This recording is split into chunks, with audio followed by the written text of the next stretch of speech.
ẹ̀yin tẹ́ ẹ bá ti come online happy new year àtọwọn tó yìí máa padà máa wò ó bóyá ẹjẹ́ àjọjọ́ ọpẹ́ náà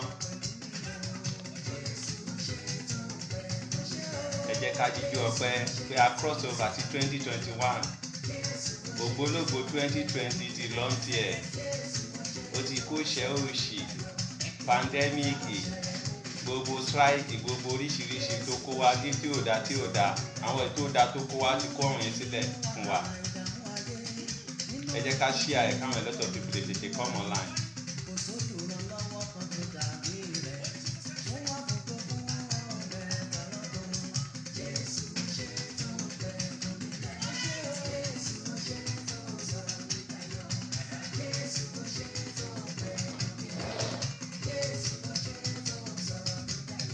ọpẹ́ lè ní ọpẹ́ ká tẹ̀ sọ àwọn nǹkan díẹ̀ lára àwọn nǹkan tí a gbé ṣe tàbálẹ̀ tó fẹ́ pè wọlé tó fẹ́ dúpẹ́ tó mọ̀ pé Ọlọ́run ṣe òun lóore ẹ lè pè wọlé sórí láìní ó wà bẹ́yẹn.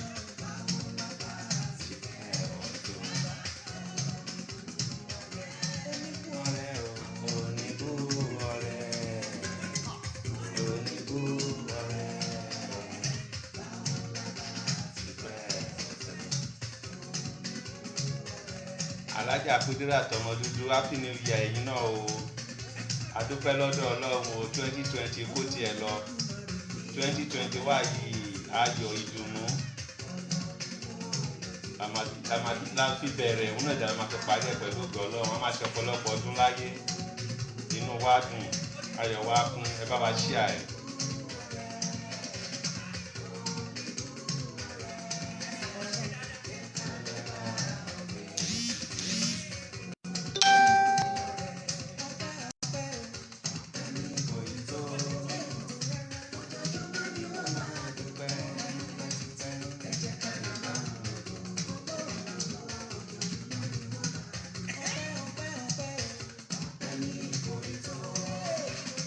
happy new year o Madam Abímbọ́lá Ọmọyẹmí ọ̀pọ̀ ọdún la máa ṣe nínú ayọ̀ pẹ̀lú ìdùnnú inú wa dùn ayọ̀ wa kún àní ṣàṣetì tọmọtọmọ la máa parí ọdún nínú ìdùnnú nínú ọlá.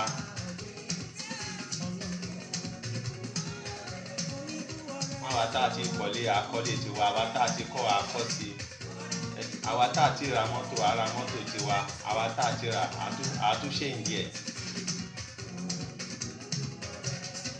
àwa tá a ti fẹ́yàwó tá a ti fọkọ àṣègbéyàwó àwa tá a ti ní ikú nípa àwọn ọkọ wa àbí àwọn ìyàwó wa owó ńláńlá ajé ńláńlá wọlé tọ̀ wá ọdún yìí ọdún ayọ̀ ló máa jẹ́ fún wa àní ṣàṣetì ẹ jíjí ọpẹ́ ẹjọ tó lọ lọ́run bí tẹ wà yẹn mi ẹ jíjí ọpẹ́ tínú yín bá dùn tẹ bá mọ̀ pé Ọlọ́run ṣe yín lóore lóòótọ́ ọdún 2020 tó kọjá yẹn ọdún yẹn lárúkú bí ọ̀rọ̀ jẹ̀dí it was a very very great year let us just put it like that. ìjìjà afẹ́fẹ́ fẹ́ ọ̀pọ̀lọpọ̀ nǹkan ló ṣẹlẹ̀ ṣùgbọ́n a dúpẹ́ lọ́dọ̀ Ọlọ́run pé àbá lọ. bàjẹ́ wá ń sọ tó yìí náà bóyá ń sọ olówó di tálíkà tó sọ mẹ̀kúnnù di aláìní rárá bẹ́ẹ̀ ló tún sọ tálíkà míì lólówó bẹ́ẹ̀ làwọn míì ò rí jẹ rímu tó jẹ́ pé nínú covid nínú gbogbo làásìgbò yẹn ni Ọlọ́run ṣẹ̀ṣẹ̀ gbé burúkú tí wọ́n dìde tó táwọn èèyàn kan bá sọ pé ọdún burúkú ni àwọn èèyàn máa sọ pé ọdún dáadáa ni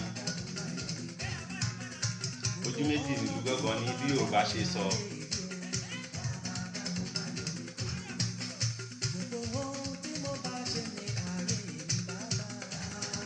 bá wa ṣí ẹ̀ káwọn lọ́tọ̀ people lè kọ́ mọ̀.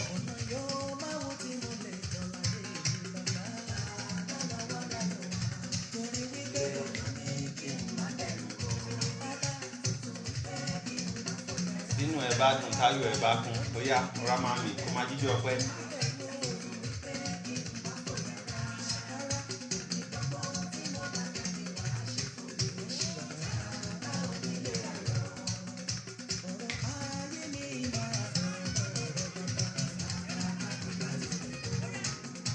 ayé máa jó lìgá lè pàápàá a máa jó pàṣẹ kí la máa jó jóná bí a máa jó wà tún díẹ̀ àwa bá a sọ nǹkan tá a fẹ́ sọ. a máa sọ́nà láàrin ẹ̀ díẹ̀díẹ̀ a máa mix ẹ̀ pọ̀ mọ́.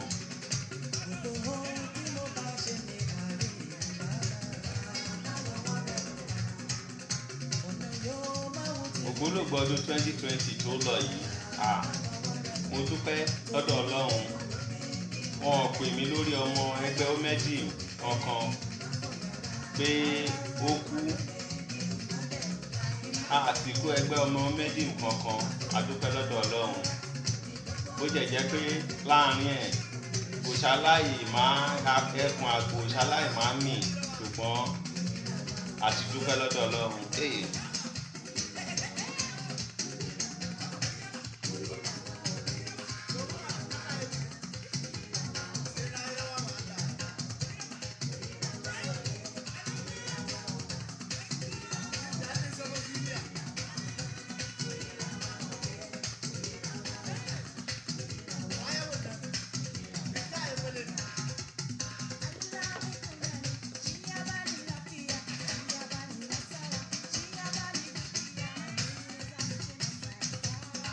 Ọpẹ́ ẹ dúpẹ́ lọ́dọ̀ Ọlọ́run pé ọ̀pọ̀ lájọ jí lánàá tí ò mí kẹ̀dé ìrọ̀lẹ́, ọ̀pọ̀ tẹ̀ ló tún jí sìn tí ò dín opportunity láti máa wò bẹ́ẹ̀ ṣe ń wò mí, ṣe jẹ́ pé òun ti lọ́ntì ẹ̀.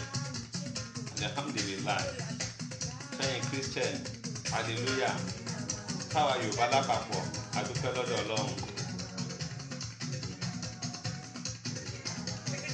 Mi ò rohun fáyọ̀ bí òṣọpẹ́ o, àní sájàbàjàbàjàbà lórí ara wa, inú wa máa dùn, ọkàn wa máa balẹ̀. 2021 yìí gbogbo ibi tí ó kù sí ní dáadáa fún wa ní 2020 Ọlọ́run á bá wa dín 2021 yìí. Àní sìnkú ọmọ, àní sìnkú ọkọ, àní sìnkú aya, àní wára wa tì, àìsàn burúkú ò ní gbé wa ṣánlẹ̀.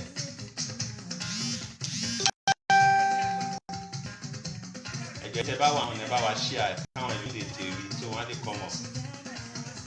Dáa káwọn èèyàn ń gbá ọdún gidi gan lọ́wọ́.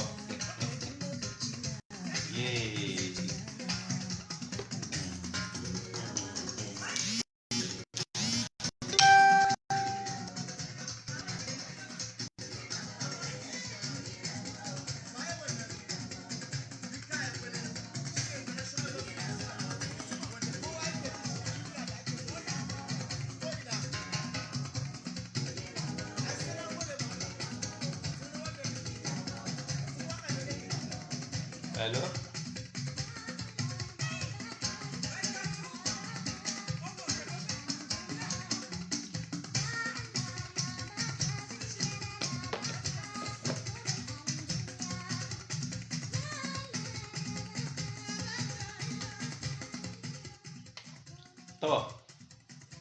Omedi family, we unite to excel. Omedi Ẹ̀pẹ́ division is one. A ti dúpẹ́ lọ́dọ̀ Ọlọ́run. A dúpẹ́. Ẹnu mi ò gbọ́pẹ́, ẹnu yín ò gbọ́pẹ́, because ibo la ti fẹ́ bẹ̀rẹ̀ ọpẹ́ wa ná. Ṣé gbogbo pandemic yẹn, COVID-19 tó sọ̀rọ̀ ẹ̀ dídógbò bí orò ní 2020 tó ṣe àti onílé àtàlejò mọ́lé, àtolówó àti bọ̀rọ̀kìnní, àtọba àtìjòyè, àtàwọn alágbára, àtàwọn tá lágbára, àtàwọn tí ò tiẹ̀ lágbára rárá, ó sọ everybody di, in fact ó sọ àwọn alágbára di ọ̀lẹ, because àwọn tó ti lówó gan wọn ò fẹ́ kú. So ẹni tí ò tiẹ̀ tí lówó ó lè wò pé èsì kòrò èsì kìíní kan, because àwọn tó ti ní àwọn ẹ̀ tẹ̀ ní. Ó ní màmá, ó ní grandma wa kan tí Omedi fẹ́ lọ visit ní immediately after the COVID yẹn. Wọ́n ní àwọn tí ẹ̀jẹ̀ gbàlejò mọ́ for the next 6 months, because olówó òun fẹ́ kú. Bí ọ̀rọ̀ pàṣọ ni làgòmọ́lẹ̀ owó ni ò tí ì sí lọ́wọ́ ń tọ̀hún. Pẹ̀lú ògo Ọlọ́run ní ṣe mí tálíkà, kò díṣẹ́ inú tálíkà. Inú wa máa dùn, ayọ̀ wa máa kún. 2021 yìí ọdún ayọ̀ ni láti bẹ̀rẹ̀ látẹ̀ní yìí. A máa dáwọ́ dùn lójoojúmọ́ ni nínú ilé wa, nínú ẹgbẹ́ Omedi lẹ́pẹ́ division ní the whole Lagos state. Pẹ̀lú ògo Ọlọ́run á tú Nàìjíríà sílẹ̀ nínú ìgbèkùn tó wà. Ọlọ́run á tú Lagos state sílẹ̀ nínú ìgbèkùn tó wà. Ọlọ́run á tú Ẹ̀pẹ́ division sílẹ̀ nínú ìgbèkùn tó wà. Tá bá rí ibi tára ti ń ní ẹnì kankan wa, Ọlọ́run á tú wa sílẹ̀. Ọlọ́run á jọ wá kúrò náà òfin ayé. Ọlọ́run á jọ wá kúrò náà àjàgà ayé. Ogun àfọwọ́fà, ogun àmọ̀ọ́mọ̀, ogun àìmọ̀dí, ìyà àìmọ̀dí, Ọlọ́run á gbé kúrò lórí wa. Ìkórìíra, promise and fail, àfàìtó, àmúbọ́, àkàntì á kúrò lára wa, á kúrò lórí wa. Kánà kọ́tọ́ ká tó rí mi á kúrò lórí wa. Àní ṣàṣetì, àní tẹ́. Gbogbo ibi tó yẹ ká ti níyà àní tẹ́ ń bẹ̀. Yorùbá sọ pé tí ò bá dé Ìjẹ̀bú fọ́ kí bá dé tàhíwé ní dúró, kó bá débẹ̀ kó má kọjá. Ìgbà tá bá máa dé tàhíwá àní kọjá bẹ̀. Tá bá dé débẹ̀ àní dúró. Kọ́lọ́run kó wá wà pẹ̀lú wa. Ká má ṣàṣetì. Gbogbo iṣẹ́ wa kó má dìṣẹ́ mọ́ wa lọ́wọ́. Nínú ọdún 2021 yìí ká ṣe rere. Látèní lọ ká bẹ̀rẹ̀ sí ní ṣe rere. Látèní lọ ká bẹ̀rẹ̀ sí ní ṣe rere. Ká bẹ̀rẹ̀ sí ní gba lẹ́tà ayọ̀, text message ayọ̀, email ayọ̀. Gbogbo nǹkan mèrè kó bẹ̀rẹ̀ sí ní wọlé tọ̀ wá láàárín èní sí 21 days. Kí Ọlọ́run kó wá jẹ́wọ́ rẹ̀ nínú ilé ayé wa. Pé Ọlọ́run èmi ló ṣoore tó tó yìí fún. Kó wá máa lọ bẹ́ẹ̀, kó oore yẹn má dúró. Kó wá máa lọ bẹ́ẹ̀, kó máa lọ bẹ́ẹ̀. Ká ṣàṣeyè, ká ṣe àṣeyanjú, kọ́rọ̀ wa kó lójútùú. Gbogbo ibi tó kù sí fún wa pátápátá, k'Ọlọ́run wá bá wa ṣe. Mo dúpẹ́ tèmi o, mo dúpẹ́ lọ́dọ̀ Ọlọ́run kójú mi rọ́dún. Àṣeyí ṣàmọ́dún ni o. Àtèmi, àtẹ̀yin tẹ́ ń wò mí, àtẹ̀yin tẹ́ bá mi ń share, àtẹ̀yin tẹ́ ń comment, àtẹ̀yin tẹ́ ń like, àṣeyí ṣàmọ́dún. Àsìkò yìí dúpẹ́ lọ́wọ́ gbogbo àwọn èèyàn tó ń ràn wá lọ́wọ́, tó ń ràn mí lọ́wọ́ lórí ọ̀rọ̀ Medin yìí, tó dúró tọkàn tara, tó ń ràn wá lọ́wọ́ financially, tó ń ràn wá lọ́wọ́ emotionally, tó ń ràn wá lọ́wọ́ psychologically.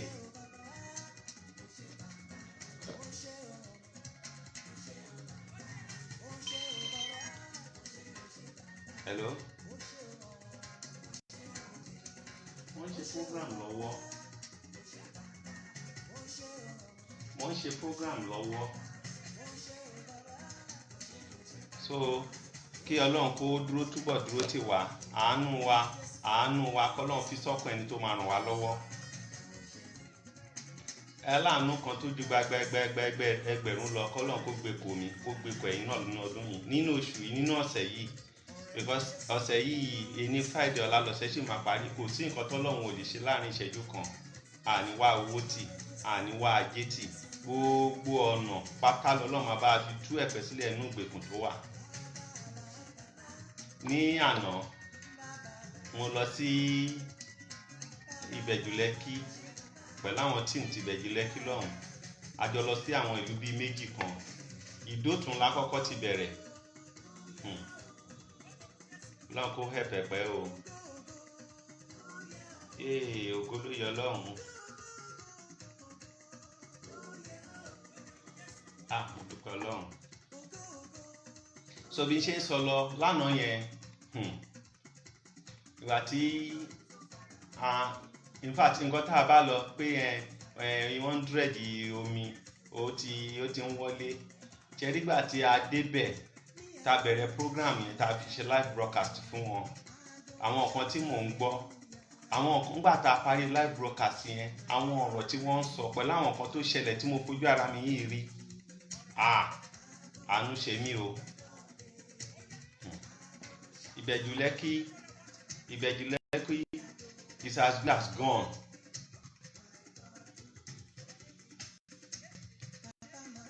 Àwọn ọba wa, àwọn kábíyèsí wa, ọlọ́jà, alára, onílẹ́kí, ẹlẹ́mọ̀rọ̀, oníṣẹ̀, aládéwúràkà, aládéṣàn. Mi ò tó wọ́n in particular order o, kó má tó ní pé èèyàn kan ni ó ṣùgbọ́n yẹn ń wá sí mẹ́mórì mi ni mò ń pè wọ́n yẹn, pẹ̀lú gbogbo àwọn ọba tó kù, ọlọ́ṣọ̀rọ̀kọ̀, pẹ̀lú gbogbo àwọn ọba tó kù, Gbáwójọ, Olú Ẹ̀pẹ́, gbogbo kábíyèsí ọba láyé tẹ wà l'Ẹ̀pẹ́ division. Ẹ jọ̀ọ́ nítorí Ọlọ́run, ẹ come together. Ìbẹ̀jú Lẹ́kí ti ní crisis gidi, problem ti wà ń bẹ̀ yẹn. Tẹ bá pè wá máa ṣàlàyé, tẹ́ bá dẹ̀ pè wá ẹ pé àwọn tó wà ń bẹ̀. Ẹ má pa àwọn elite wọn. ẹ lọ ṣe research ń bẹ̀ yẹn. Ìgbà tí mo débẹ̀ lánàá àánú ṣe mí, ìpẹ̀kun lé mi. Ìgbà tí mo kúrò bẹ́ẹ̀ lánàá yẹn gbọ́dọ̀ gbé sad mind wọnú new year ni.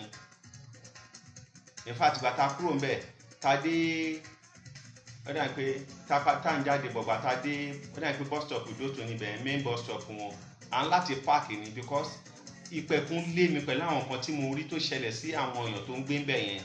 Wọ́n ti ń bọ́ sínú poverty lọ. Gbogbo nǹkan tá à ń pariwo nínú àwọn broadcast àti ṣe tẹ́lẹ̀ lórí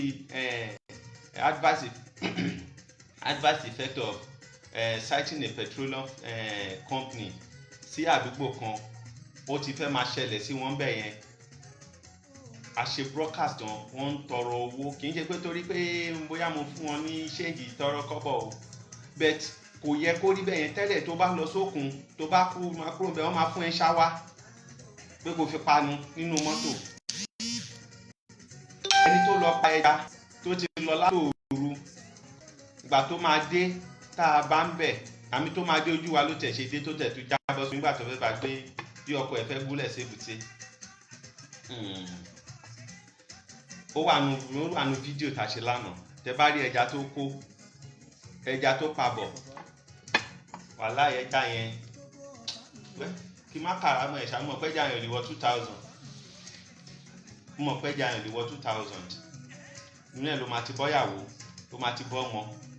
Kò dẹ́yìn wọn lè lọ mọ́ lójoojúmọ́ because dìkíní odò tó ń dredge yẹn ó ti lé ẹja jìnnà sí wọn. Ó ti lé ẹja jìnnà.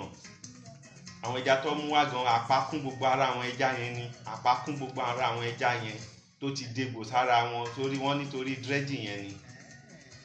So Ẹ̀pẹ́ division ẹ dìde ẹ̀yin ẹ̀ light wa ẹ jẹ́ ká dìde ká jọ fọwọ́sowọ́pọ̀ láti rescue àwọn people yìí kó tó di nǹkan míì. Ẹ má rò pé ẹ kọ́lé síbẹ̀ o because àwọn nǹkan tó ń sọ lánàá pé àwọn ọmọ wọn tó jẹ̀jọ́ ọmọ òkun wọn ò kọ́lé sókun mọ́ àárín Ẹ̀pẹ́ lọ́rọ̀ ń kọ́lé sí ìra ìlọ́lọ́ ń kọ́lé sí. Ẹ má rò pé ẹ kọ́lé síbẹ̀ o. Irú ọ̀ṣọ̀rọ̀ irú Ìdó-Òtò sìn it's as good pé òkun ti wọ́ gbogbo ìlú yẹn lọ because èyí tó pọ̀jù náà àwọn ilé yẹn òkun ti ń wọ́ wọn lọ. Tẹ bá dẹ̀ yín wò ó ṣe òkun yẹn ó ti súnmọ́ wọn gan ó sì máa kì í ṣe pé o ó sì máa wọ́ ju bẹ́ẹ̀ lọ tó bá tètè take action láti block kìíní yẹn bóyá nǹkan tó ṣe sí bábíṣì yẹn kọ́ reclaim bẹ̀ yẹn padà fún wọn.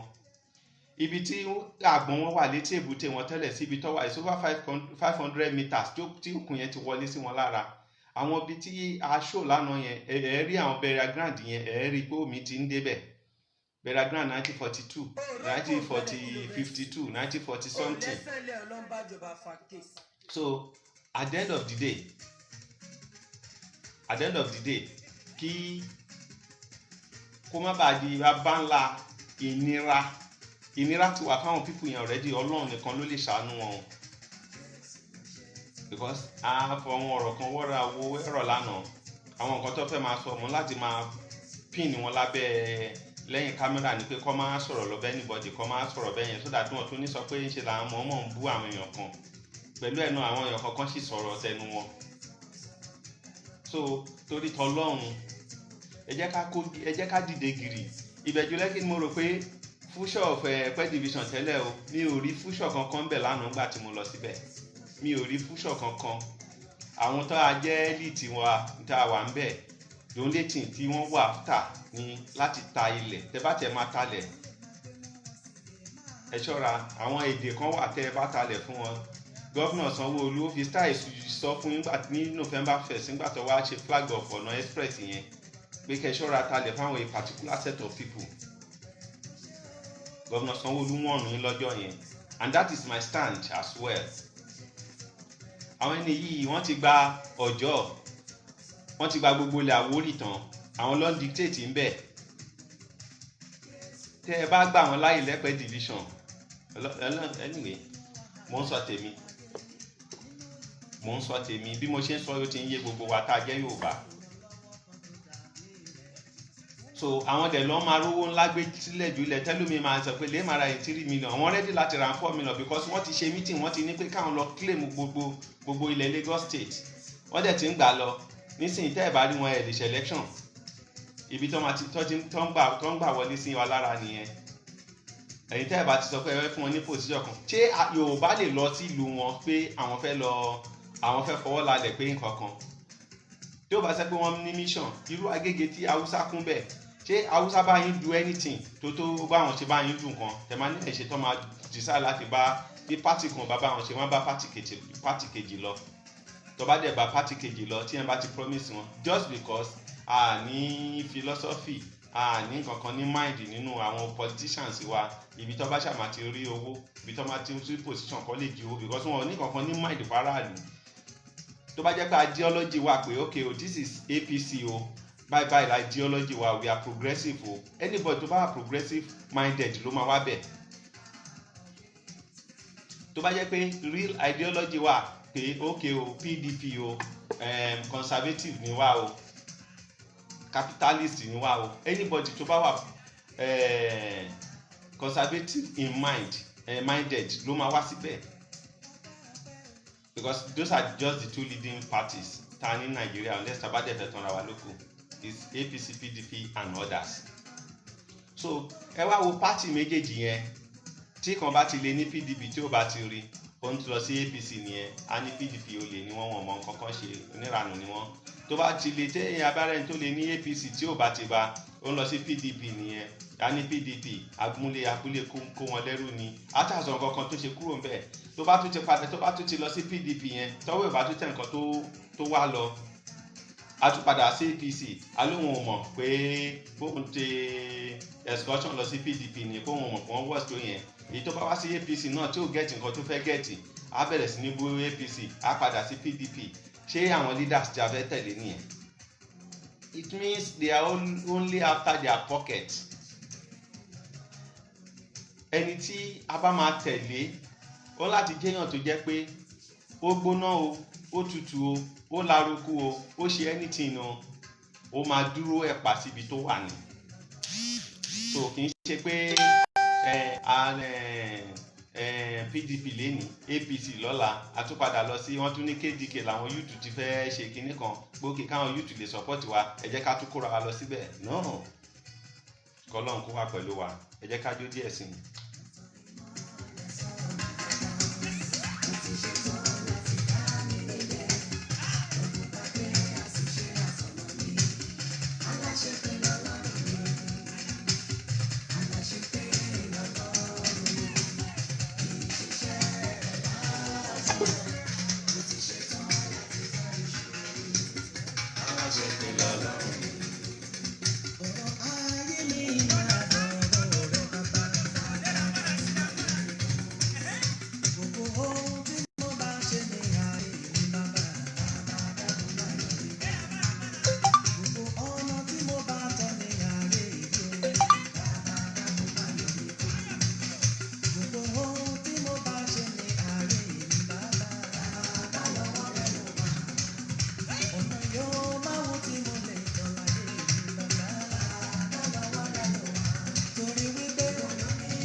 bí mo ṣe ń sọ lọ lẹ́ẹ̀kan ẹ jẹ́ kí àwọn ọba wa kọ́ sowọ́pọ̀ gidi gan pẹ̀lú àwọn elite wa lórí ọ̀rọ̀ Ìbẹ̀jú Lẹ́kì crisis ti wà ní Ìbẹ̀jú Lẹ́kì o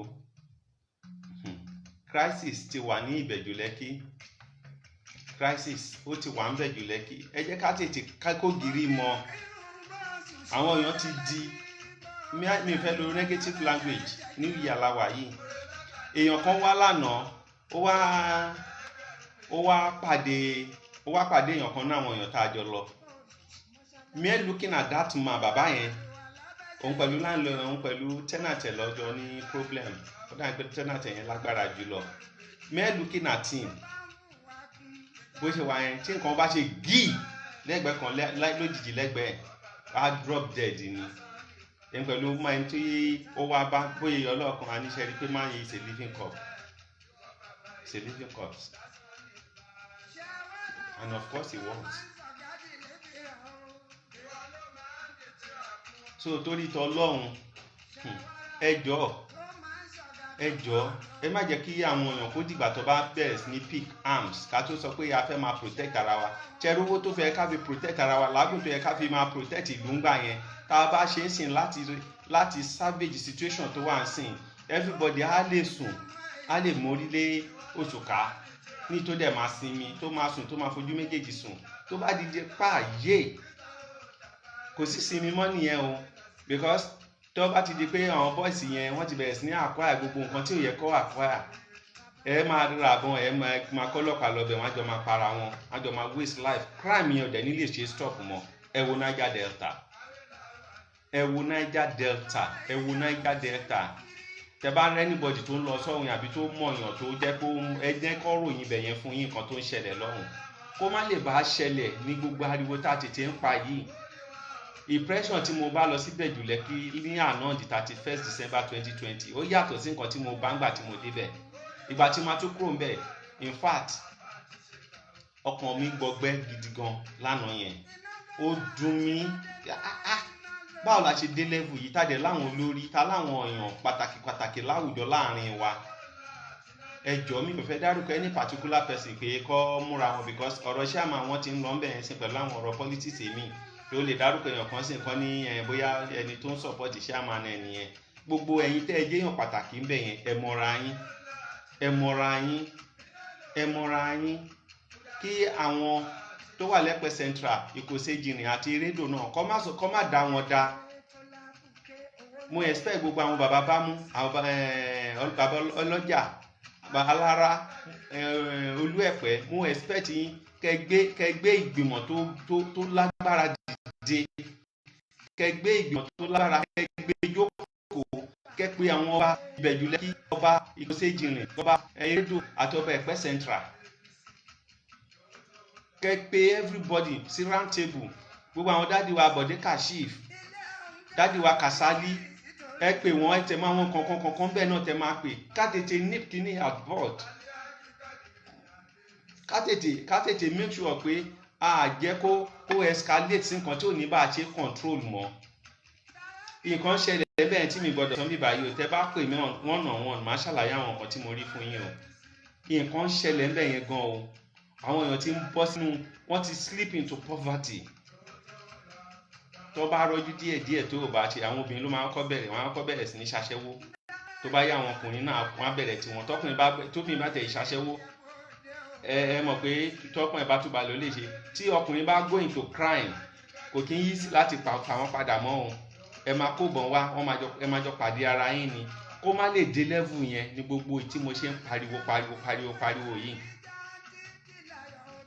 ẹ jọ̀ọ́ nítorí t'Ọlọ́run ẹ jọ̀ọ́ anybody tó bá dẹ̀ come up ẹ bá wa share program yìí so that àwọn target audience wa bí ṣe máa ń sọ wọ́n á lè gbọ́ wọ́n á lè wò ó àwọn tá a fẹ́ kó wò àwọn tá a torí ẹ̀ ṣe program wọ́n á lè rí wọ́n á lè pè láti lè fikùn lukùn láti lè wá lasting solution sí problem Ìbẹ̀jú Lẹ́kì ti ní problem gan I was there yesterday December 31st year 2020 I was there tí mo lọ capture àwọn ìlú tí odò ti ń wọ́ wọn lọ odò ti wọ́ àwọn lé lọ ó ti fọ́lé gbogbo ẹ̀lú àánú fídíò wa lánàá kì í ṣe pé àkànwá fẹnu sọ́lé ní ẹ wo fídíò wa tànà ẹ rí gbogbo àwọn ilé tó dò yẹn tókun tó ti ń wọ́ lọ ó ti wọ́ àwọn ilé kan lọ ó ti wọ́ gbogbo àgbọn wọn lọ wọn ọ̀rẹ́ já pamọ́ wọn ọ̀rẹ́ ní ti ń ṣe mọ́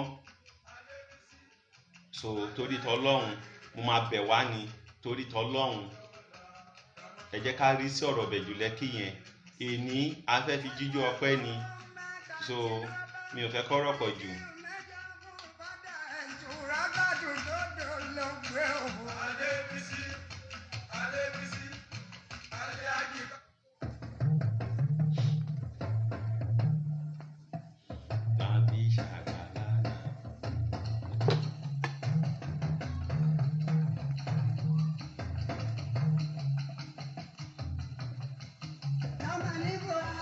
Bá ń sọ̀rọ̀ ẹ má yẹ ká ṣe ẹnu lórí ìyá rẹ̀.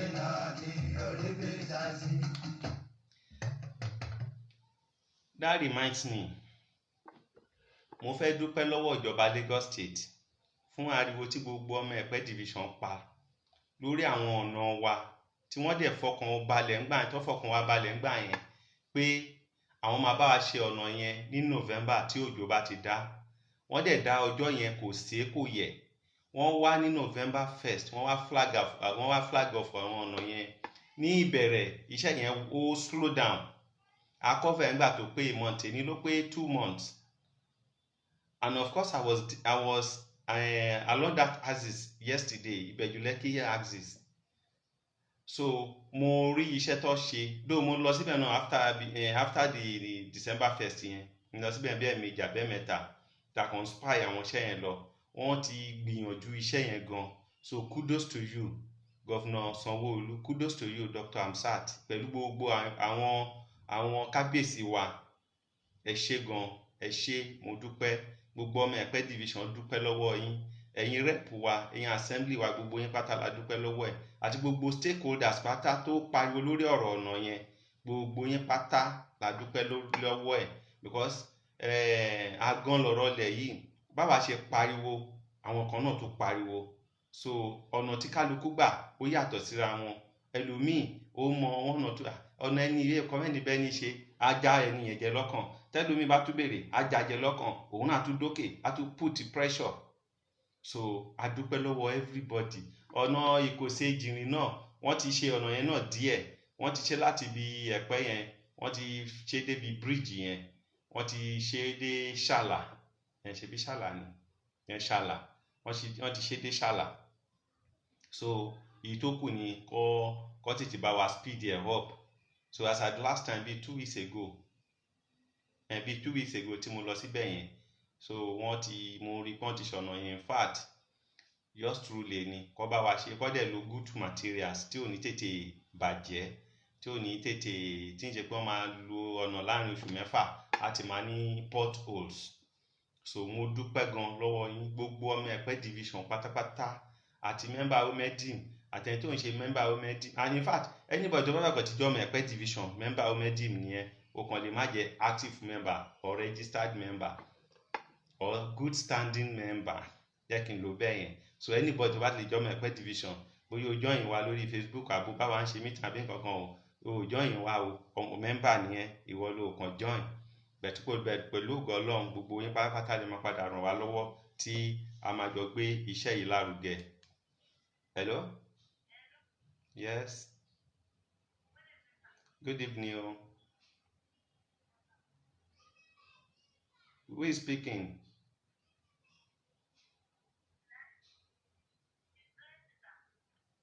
From where?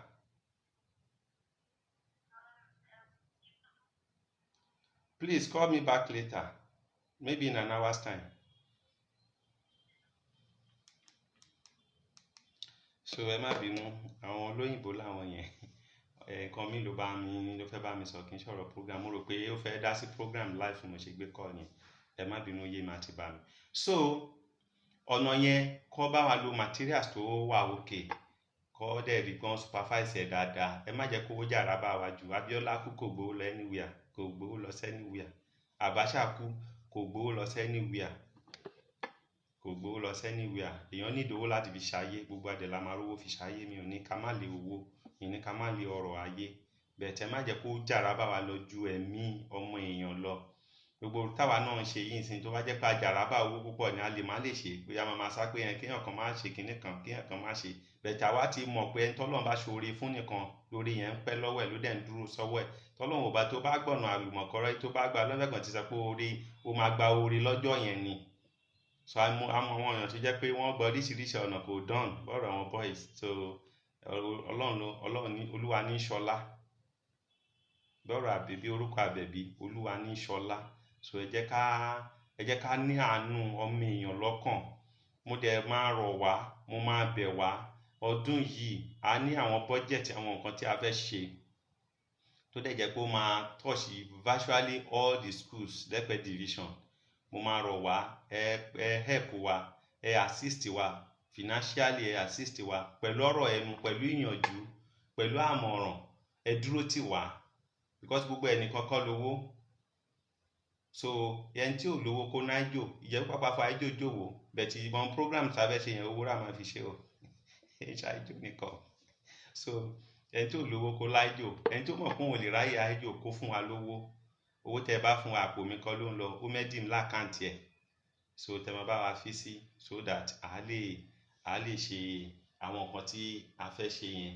So torí ìtọ́lọ́run máa bẹ̀ wá ń bẹ̀ yẹn, mi ò fẹ́ yán àwọn ọ̀rọ̀ yẹn púpọ̀ jù.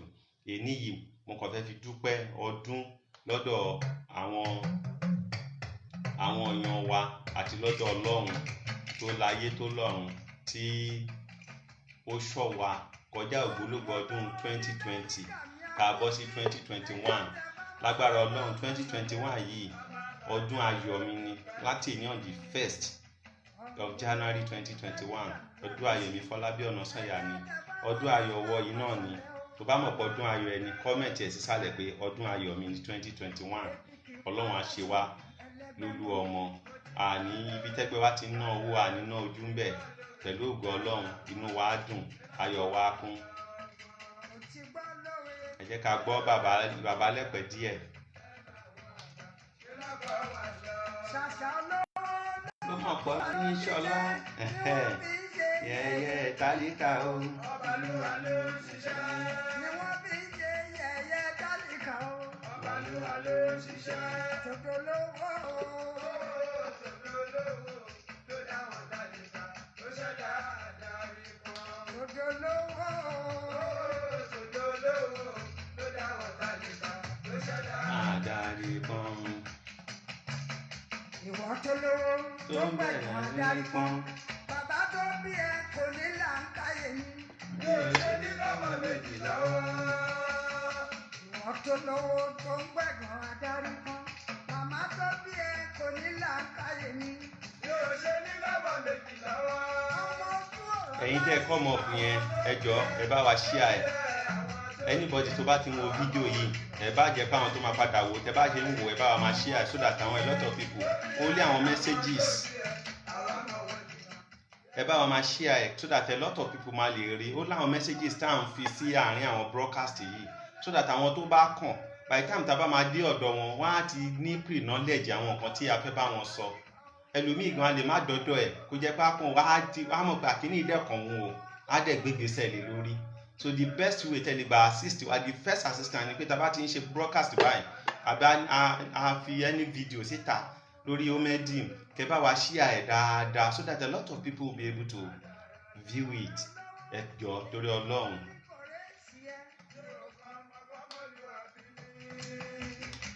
Ọ̀rẹ́ olówó lọ́la tó bá ní kò rè sí ẹ.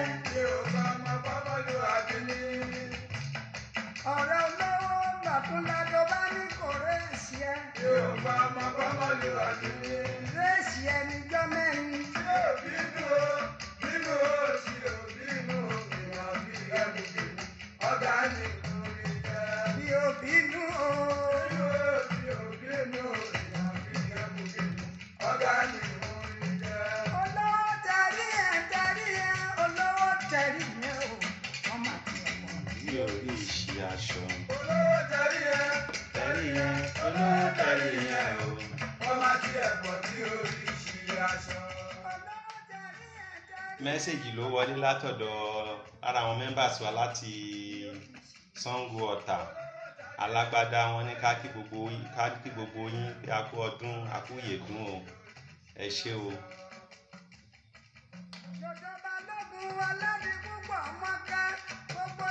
Tọ́ níbi tí a bá dé yìí àtijọ́ kí lorúkọ Ayéfẹ́lẹ́ àtijọ́ Lìgàlí àti dúpẹ́ lọ́dọ̀ Ọlọ́run. So ẹ jẹ́ ká fi àdàgbà tó ètò náà ràn a dúpẹ́ lọ́dọ̀ Ọlọ́run ni ká bá àwọn èèyàn wa sọ̀rọ̀. Ibi tí crisis wà lọ́wọ́lọ́wọ́ báyìí Ìbẹ̀jú Lẹ́kì ni o. Ìbẹ̀jú Lẹ́kì ní problem gidi gan o. Àwọn tó wà láti ṣáìdì Dótùn kankan gbogbo àwọn tí òkun ti ń wọlé wọn lọ yẹn wọ́n ní crisis gidi gan, wọ́n ní problem gan, wọn ò róúnjẹ jẹ mọ́ o. Tẹ́ bá débẹ̀ rí wọ́n ti ní problem. Gbogbo ṣáìdì ibi free trade zone yẹn wọ́n ti ní problem o. Ká tètè come to their rescue ni o. so main lẹ́yìn ọpẹ́ ta dúpẹ́ lọ́dọ̀ Ọlọ́run, another thing tí mo touch nìyẹn, kí àwọn èèyàn tó dẹ̀ wà involve kọ́ gbogbo aláwa involve kẹjẹ́ kẹ́ gbogbo àtètè gbé ẹsẹ̀ lé lórí kó wọ́n bá escalate sí another thing tí ò ní wà palatable sí division wa, tó wọ́n bá ní gbogbo ìpínlẹ̀ Èkó lára. Torí t'Ọlọ́run mo fọlọ́run bẹ̀ wá, fẹ́yìn tẹ́ ẹ̀ ń ṣe mẹ́mbà wa, tẹ́ ẹ̀ tí join wa, ẹjọ́ that reminds me, ẹjọ́ torí Ọlọ́run ẹ bá wa subscribe sí YouTube channel wa, ẹ bá wa subscribe sí kẹ́dẹ̀ tẹ notification bell yẹn, so that a bá ti upload àwọn videos yẹn ẹ lè máa receive alert, ẹ lè máa wò ń bẹ̀. Bẹ̀tí tó ṣe kókó jù, ẹ bá wa subscribe, ẹ bá wa send àwọn videos yẹn sáwọn ọ̀rẹ́ yín, ẹ dẹ̀ invite gbogbo àwọn ọ̀rẹ́ yín tó jẹ́ pé ọmọ Ẹ̀pẹ́ division from other places tó wà ní everywhere all over the world láti ní members. Ẹ bá túbọ̀ pa àwọn èèyàn, kẹjẹ́ ká sowọ́pọ̀, agán lọ́rọ̀ lẹ̀ yìí kò ṣeé dá ṣe, àfọwọ́sowọ́pọ̀ ni. Mo dẹ̀ bẹ̀ yín gbogbo ẹ̀yin tẹ́ ẹ bá ti ń gbọ́, tẹ́ ẹ bá ń gbọ́rọ̀ yìí, tẹ́ ẹ ń gbọ́ fídíò yìí, mo rọ̀ yín kí Ọlọ́run kó fi ìfẹ́ Ẹ̀pẹ́ division sí yín lọ́kàn, k'Ọlọ́run kó fi ìfẹ́ Omedim sí yín lọ́kàn, kẹ́ lè ràn wá lọ́wọ́. Mo bẹ̀ yín torí t'Ọlọ́run, mo fàánú Ọlọ́run mo fi bẹ̀ yín, mo fi jẹ́ kan ṣo Ọlọ́run mo fi bẹ̀ yín, mo fi gbogbo nǹkan tó ń dùn mọ́ wa mo fi bẹ̀ yín. Pẹ̀lú ògo Ọlọ́run gbogbo alámájọ ṣe àṣeyọrí. Ní ká tó wá máa lọ, ẹ lọ sí page wa kẹ like page wa, kẹ tẹ notification bell lórí àwọn fídíò tá a ti ṣe, so that anytime tá a bá ti come online pé live broadcast ẹ lè máa gbà alert, kẹ dẹ̀ tẹ bell yẹn náà á lè máa fún yín alert yẹn ní side ibẹ̀ yẹn. Mo máa bẹ̀ wá pé ká wà lójúfò, ká tọ́jú àwọn ọmọ wa dáadáa. Oríṣiríṣi ló kún ta ànísọmọnù o, ọmọ ní sọnù fún wa o, lẹ́tà ọ̀fọ̀ wọn ní fún wa o, ẹrù burúkú tí alábíàmọ́ ń rí tó ń jẹ́ọ̀dì mọ́lẹ̀ tó máa kékékéké tó lè dákú pẹ̀lú ẹ̀, wọn ò ní gbé wá sẹ́nu ọ̀nà wa o. Gbogbo apápátá ọwọ́ ìṣẹ́gun sí ohun rẹ̀ máa jẹ́ o, àní ṣàṣetì, á tó fún wa, á ṣẹ́kù, àárí ṣe, àárí jẹ, àárí mu, àárí ná, àárí lò, àní fàìsàn ló gbà, àní fàìsàn ló gbà o, àní fàìsàn ló gbà o.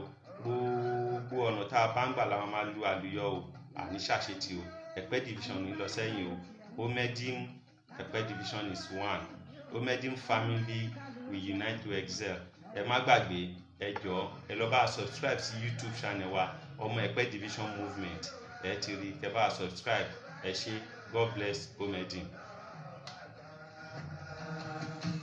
Kàṣíìmù nínú Ìjẹ̀bú.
Ìwọ tó ti jẹ́ tó lówó rẹpẹtẹ lọ́wọ́. Tó máa wá tàyà tó sápé wà ló mọ̀ sí, tó ní wà lọ́lọ́ máa yé eke. Ìwọ tó ti jẹ́ tó lówó rẹpẹtẹ lọ́wọ́. Tó máa wá tàyà tó sápé wà ló mọ̀ sí, tó ní wà lọ́lọ́ máa yé eke. Ṣé bàbá tó bí ẹ lọ́mọ? Láyọ̀ o, ọdún ayọ̀ la máa ṣe o, inú wa ti ayọ̀ wá kún o, a nípàdé eré o, àti bẹ̀rẹ̀ ọdún yìí pẹ̀lú Bismillah, tó bá máa di December 31st, Alhamdulillah la máa fi kún ojú ẹ̀ o, inú wa dùn ayọ̀ wá kún, àní ṣàṣetì o, àní dààmú.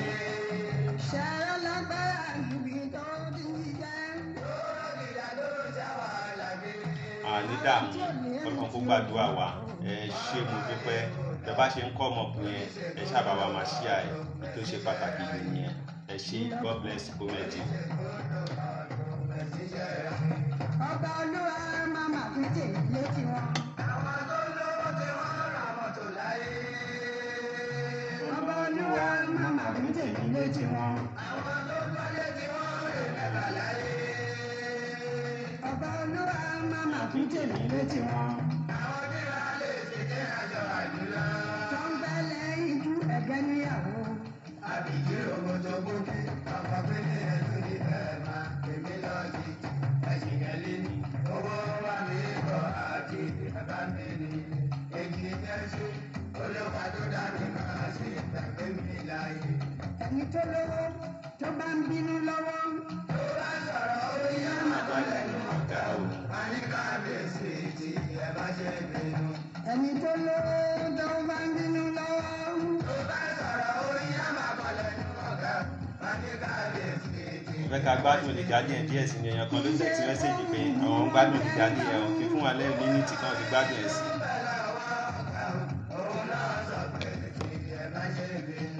Kì í ṣe ohun ni wọ́n ń tẹ́lí bá fún.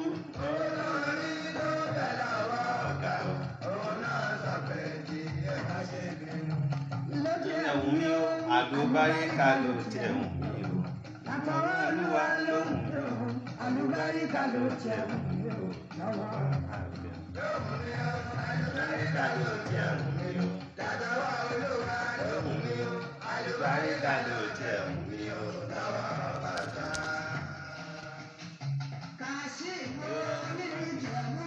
Tọ́ láyọ̀ o, God bless comedy.